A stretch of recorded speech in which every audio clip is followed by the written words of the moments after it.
Hello and welcome to Lavneesh sir की class. आज की ये शिक्षा निदेशालय राष्ट्रीय राजधानी क्षेत्र दिल्ली की वर्कशीट नंबर 35 जो कि कक्षा छठी के विद्यार्थियों के लिए है। यह ली गई है विज्ञान विषय से और आज इसमें हम पाठ प्रकाश छाया एवं परावर्तन के तहत सीखेंगे कि छाया क्या है। तो चलिए बिना समय गवाए शुरुआत करते हैं मेरे साथ और समझने की कोशिश करते हैं कि आखिर ये छाया है क्या।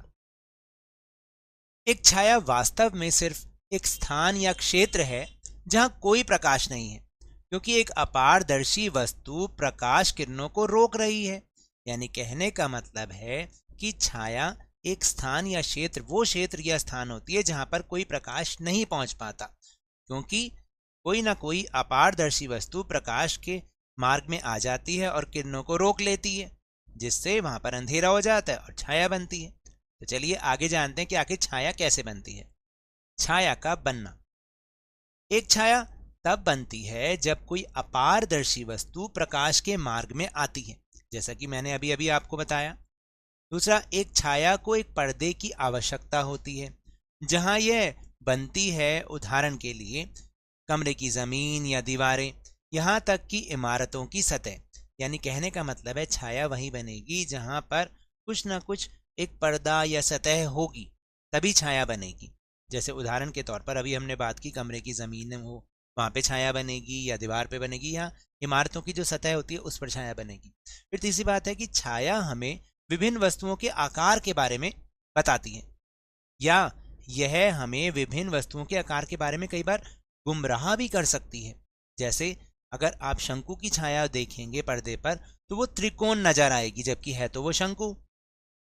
तो इस प्रकार किसी अपारदर्शी वस्तु द्वारा प्रकाश किरणों की बाधा के कारण बनने वाले धब्बे को छाया कहा जाता है। अब आप समझे कि अपारदर्शी वस्तु द्वारा जब प्रकाश की किरणों के बीच में बाधा बन जाती है, उसके कारण जो काला धब्बा बन जाता है उसको छाया कहते हैं। छाया के प्रकार निर्भर करते हैं किस पर, यानी छाया विभिन्न प्रकारों की बनती है, लेकिन वो किस पर निर्भर होती है। पहला है प्रकाश स्रोत, यानी प्रकाश का स्रोत कैसा है उस पर छाया भी निर्भर करती है। दूसरा, प्रकाश को अवरुद्ध करने वाली वस्तु की प्रकृति, यानी वो वस्तु कैसी है जो प्रकाश को अवरुद्ध कर रही है, उसके हिसाब से छाया बनेगी।